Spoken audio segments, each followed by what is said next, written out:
Welcome, curious listeners, to the deep dive. Today, we're really getting into something fascinating. We're using the story of Nyla and Brody in heartfelt harmony as, well, almost a living case study. Exactly. A great lens to look through. Our mission today is to pull out some vital, real-world insights. We've been digging into a lot of research on community empowerment, sustainable leadership, and, that human side of making big changes happen, the part that often gets overlooked. We've looked at various studies, organizational frameworks, even some sociological analyses to get a really grounded picture. Right. We want to bring you a full understanding of what really makes lasting impact stick. And for those of you following Nyla and Brody's incredible story, you know the path they've taken. It's been quite a journey. Absolutely. From that first spark at the climate change seminar to the whole viral water warriors thing. Which really catapulted them, didn't it? Oh, it did. And then forging resilience when things got tough. We've seen their strategic moves, how they work towards institutionalizing change. That led to that big policy initiative, remember? Codifying sustainable practices into law. Creating a systemic model, something designed to outlive them. That was key. And we even touched on episode 9, breaking barriers, unforeseen alliances. That was all about navigating those really entrenched systems, finding new allies. Expanding their reach, their impact, dealing with the external stuff. Yeah, the external complexities, exactly. Navigating political landscapes and building those sometimes unexpected coalitions. It really showed how their visions started interacting with real-world power structures. It set the stage perfectly, I think, for what comes next. How that conceptual idea started hitting the ground tangibly. And now our focus shifts. It shifts pretty dramatically. We're turning to the latest chapter, episode 10, Heart of the Community, Personal Crossroads. A really pivotal episode. Definitely. This deep dive is going to illuminate how this moment connects right to the core of building bridges, how collaboration can empower your community. We're aiming to distill the profound human impact of their work. And crucially, the other side of that coin. Exactly. The equally profound personal challenges that cropped up. We want to see how Nyla and Brody navigated this huge success while also, trying to safeguard their own well-being. Which, as we'll see, is a lesson backed up by a lot of research into these kinds of high-impact social initiatives. It's not just a side story. Not at all. Okay, let's unpack this then. For so long, our talks about Nyla and Brody, they've really centered on the big picture, haven't they? The grand strategy. The science, the policy, the legal stuff, the large-scale institutional shifts. All important, obviously. Absolutely necessary groundwork. But episode 10, Heart of the Community. The title says it all, right? It puts the spotlight squarely onto something different. The people? The actual people, at the center of the story. It feels like a shift from maybe the abstract blueprint to the really personal, lived reality of their impact. And what's fascinating there, I think, is that transition you mentioned. From the theoretical impact, the numbers on a page, the policy documents, to tangible human transformation. You're seeing it happen. Seeing it. Our research into community-led development initiatives, it consistently shows that this moment, right here, where the impact becomes visible and felt by individuals, that's a critical validation point. Validation for them, you mean? For them, for the community, for the whole approach. Yeah. Nyla and Brody are now witnessing lives changing right before their eyes. This isn't just statistics anymore. Right. It's not a report. No. It's seeing families who now have clean water. It's seeing kids being able to go to school because their health has actually improved. It's local economies starting to maybe revitalize a bit. Wow. That must be intense. It's the ultimate feedback loop for all their efforts. It's the why made real. Okay, but here's where it gets really interesting for me, and it feels like a core insight from the sources we looked at on effective community engagement. They're not just seeing change happen to people, they're witnessing new leaders emerge. Oh, yes, that's crucial. From within the very communities they've served. Think about what that means for a second. This isn't them directing things from the top down anymore. No, it's organic. It's a ripple effect. Exactly, a ripple effect. It's a testament to their whole collaborative approach, isn't it? Studies on, what's it called, capacity building?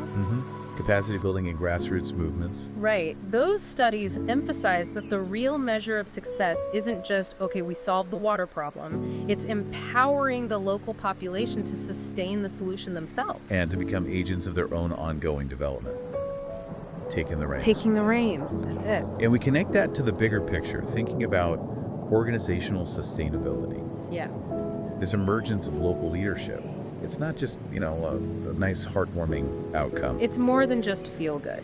Oh, absolutely. It's a powerful validation of their multi-stakeholder governance model, the very thing they were trying to build.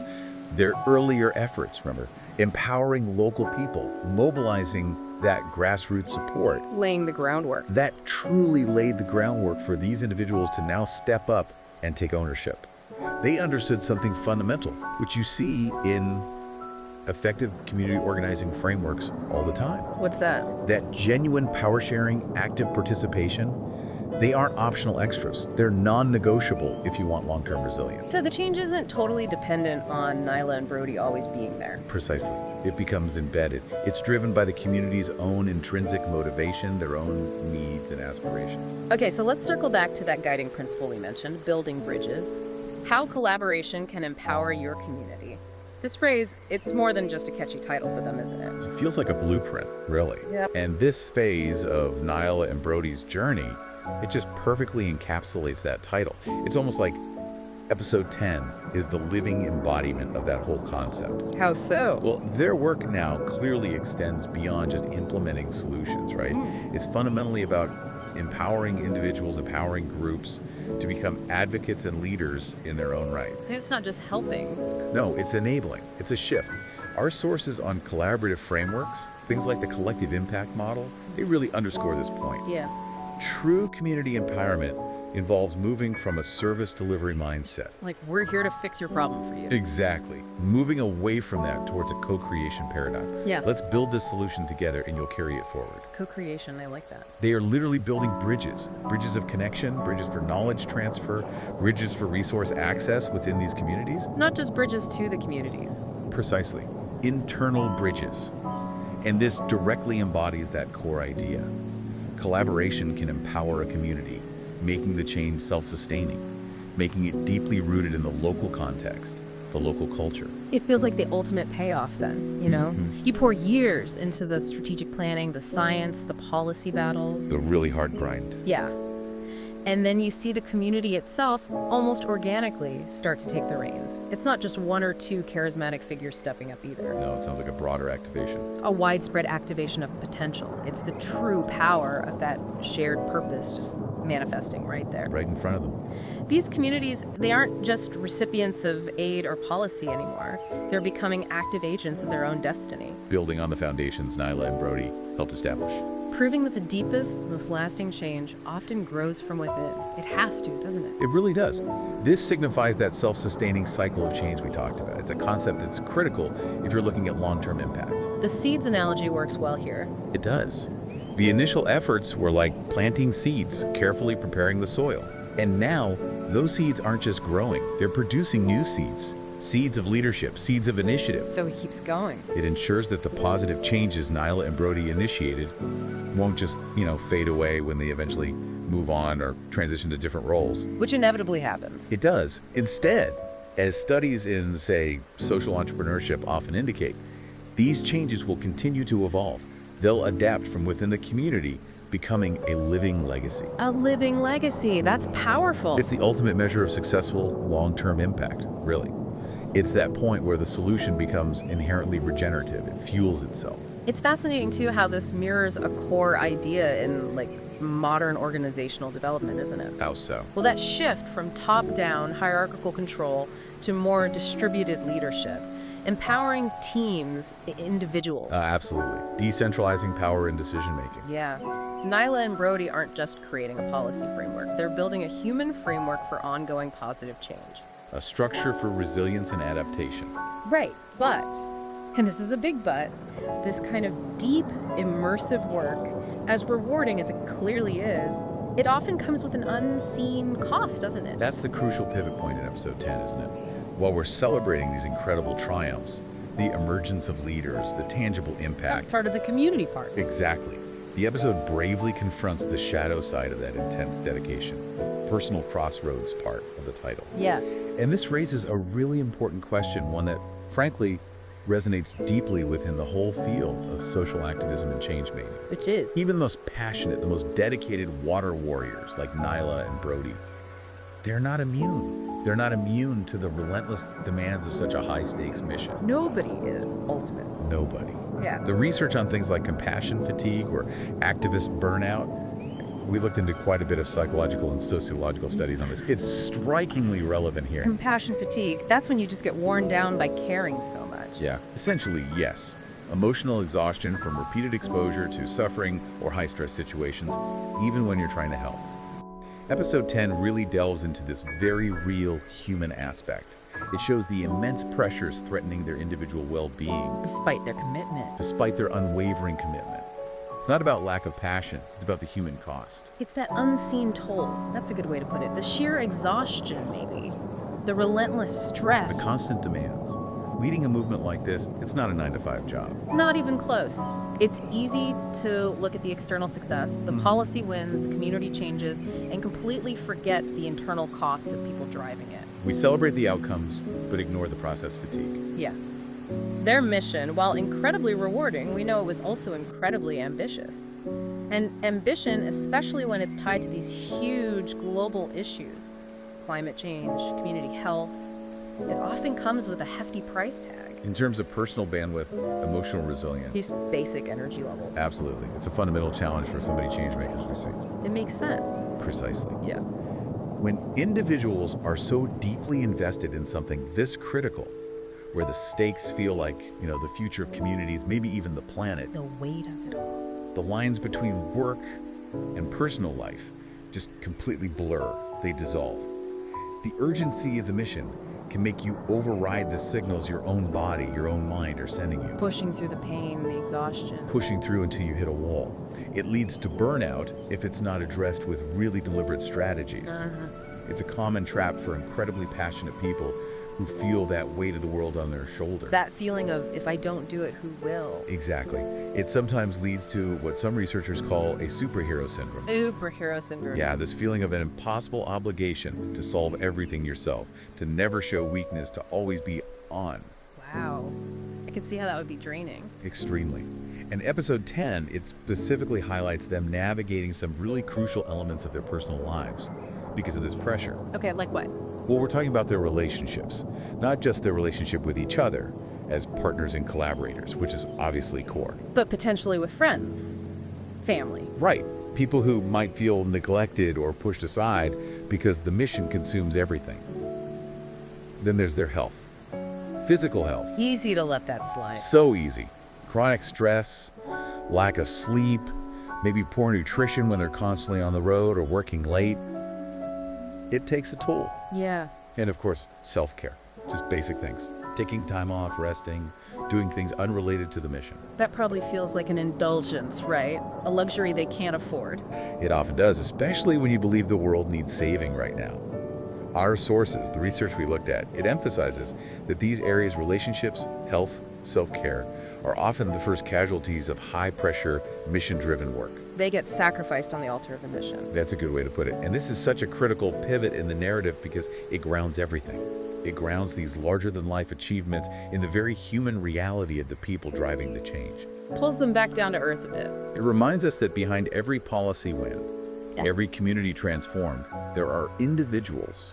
Individuals with finite energy, finite emotional resources, and real personal needs. And the strain on their relationship, for instance, that could be catastrophic for the mission itself. Absolutely. It could jeopardize the very collaborative engine that has powered a heartfelt harmony from the start.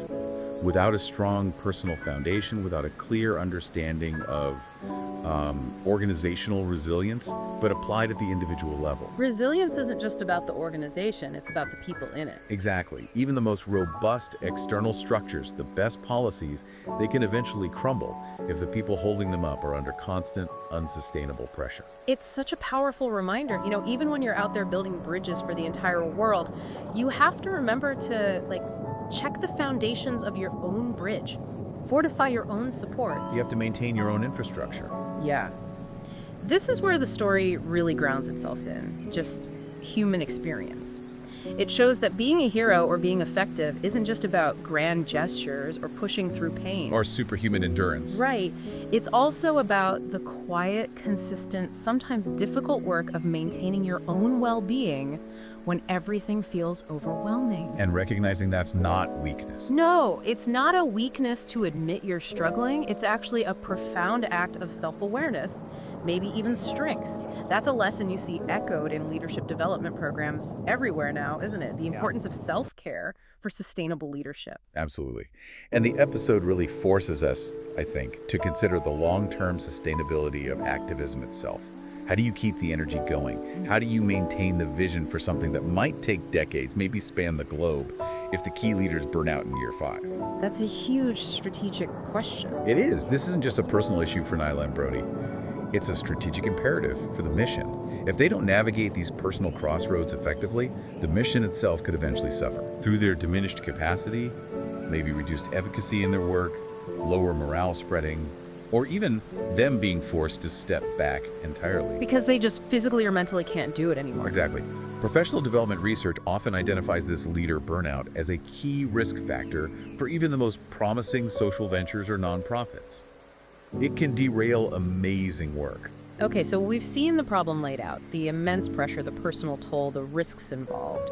But what's fascinating here, and I think really insightful for us listening, is how Nyla and Brody responded. Yes, the how is key. As the architects of heartfelt harmony, they didn't just, grit their teeth and push through harder. They didn't ignore it. They didn't let it tear them apart. Which could easily have happened. Instead, the episode shows them learning to support each other through open communication, through vulnerability. That's the core of their solution internally. And it's not something you often hear highlighted in stories of grand success, is it? It's usually all about the relentless individual drive, the lone genius, the unstoppable force. The myth of the solitary hero. Yeah, this goes against that grain. This mutual support, it's absolutely vital. Our deep dive into studies on effective partnerships, whether that's in business, nonprofits, creative fields, even personal relationships. The research backs this up. Consistently, there's a clear link. This mutual support isn't just nice for their personal well-being, it's directly tied to the continued success and sustainability of their mission. How so? Explain that connection. Well, it demonstrates that the very principles they apply externally, collaboration, empathy, building bridges with diverse groups, forging alliances. All the stuff they do out there. Exactly. They started applying those same principles internally to their own partnership, to their own individual resilience. They literally applied their building bridges philosophy inwards. To strengthen their own core. Precisely. Strengthening the bridge between the two of them. Wow. That's a profound connection. They're actually practicing what they preach, but within their own core relationship. It speaks volumes about the authenticity of their approach, doesn't it? It's not just a strategy for dealing with communities, it's how they operate fundamentally. But when we talk about open communication and vulnerability, it's not just like sharing feelings randomly. No, it's more structured, more purposeful in this context. It's about acknowledging limitations, honestly. It's about being able to ask for help without feeling like a failure. Creating a safe space between them. A safe space where both can be fully human, imperfections and all, even when the external pressure is enormous. It's about being truly seen and supported by the person who is right there in the trenches with you. That's got to be incredibly powerful for any kind of high-stakes team, not just them. Oh, absolutely. And that level of trust, that mutual understanding, it becomes a strategic asset. Leadership psychology talks about this. It's a strategic asset. Because when partners can openly discuss things like stress, fatigue, maybe personal struggles they're having outside the mission, they can proactively adjust. They can shift workloads temporarily, offer targeted support, maybe recognize together when they need to seek external help or resources before burnout happens. So they can catch it early. They can prevent it, or at least mitigate it, before it cripples their efforts. This internal fortification, strengthening their bond and communication, it directly impacts their ability to lead effectively and sustain the external change they're driving. So it turns a potential weakness, their human limits, into a source of strength. An enduring strength. It shows a really mature understanding of their own human resources, treating their well-being as a critical resource to manage. Okay, so let's boil this down. What's the core lesson here? The critical takeaway for Nyla and Brody, and maybe just as importantly for us listening, maintaining their well-being. It clearly wasn't a luxury for them, was it? Not at all. It wasn't just a nice to have or something they could just put off until the mission was done, which it never really is. Precisely. They learned, maybe the hard way, that it was a fundamental necessity, a prerequisite, to staying committed, staying effective, staying true to their shared goals over the long haul. A necessity. Yes. And this segment of their journey, this personal crossroads piece, it provides such a vital lesson. It's something paramount in the whole field of social impact and large-scale change. Which is? Sustainable change requires more than just the external pieces, however brilliant they are.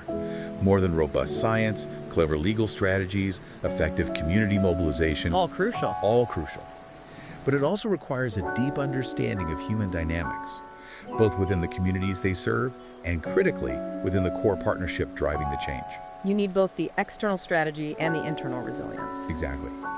It underscores that the leaders of change must also be mindful stewards of their own capacity, their own resilience, recognizing that personal sustainability is what underpins the mission's longevity. You can't pour from an empty cup, as the saying goes. It really hammers that home, doesn't it? While they're out there building bridges for others, connecting communities, forging those alliances, developing policies, Nyla and Brody realize they must also continuously work to fortify the personal bridges. The bridges within their own lives, within their partnership. It's a cyclical process, isn't it? A reinforcing loop. Yeah, how do you mean? The stronger their internal foundation becomes, their communication, their trust, their mutual support, their individual well-being, the more energy, clarity, and resilience they have to build effectively externally. Ah, okay. So one fuels the other. Exactly. It's about personal sustainability fueling global sustainability, or community sustainability in their case. It's a concept that's getting increasing attention in leadership literature now, this integration. It feels like the often overlooked secret ingredient to long-term impact. It really is. So many ambitious projects, so many potentially world-changing initiatives, they fail. And often it's not because the ideas were bad or the commitment wasn't there initially. It's because the people just burned out. The people driving them burned out. They hit a wall. Nyla and Brody's story, used as this kind of case study, it reminds us that self-care, relationship nurturing, open communication, these aren't selfish acts in the context of a mission. They're strategic. They are integral, strategic components of a successful, enduring mission. They learned that their own well-being was a resource, a vital resource to be managed and protected, just like funding or political capital or scientific data. Thinking of well-being as a core resource, that shifts the perspective. It moves beyond those sometimes simplistic notions of just work-life balance, which can feel like a constant battle. Yeah, like you're always failing at one or the other. Right. It moves towards a more integrated view. Maybe life-work synergy, how each can actually support and enhance the other when managed consciously.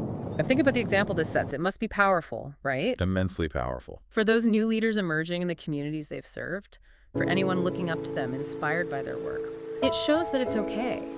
It's okay to acknowledge your limits. It's okay to lean on your partners, your support systems. It's okay, even necessary, to prioritize your health, even when the stakes feel incredibly high. It humanizes the heroes. Yes, it makes their journey, their success, even more powerful because it feels more relatable, more achievable maybe.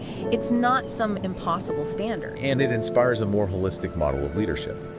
One that values resilience just as much as results, that values empathy and personal sustainability alongside strategy and impact. That kind of leadership feels more durable. Exactly. It's far more likely to inspire others, to endure over time, and importantly, to replicate. It proves that real strength isn't just about pushing through walls. It's also about knowing when and how to support yourself and your co-pilots. Right? Perfectly put. It's a blueprint for enduring change, and that blueprint has to start with the change makers themselves.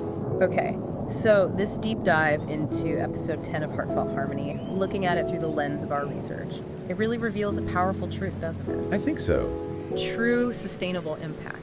It isn't just about the grand policies or the scientific breakthroughs, as vital as those are. It's profoundly about the people. The people whose lives are actually changed. The new leaders who step up from within those communities. And crucially, the personal resilience, the mutual support of the people leading the charge. It absolutely reminds us that building bridges for the community has to go hand in hand with fortifying the bridges within our own lives, within our key partnerships. It's not an either. No, it's a continuous dynamic process, internal construction, external construction, each supporting the other. It's symbiotic. So for you, the curious listener, thinking about all this, it raises a pretty important question, I think.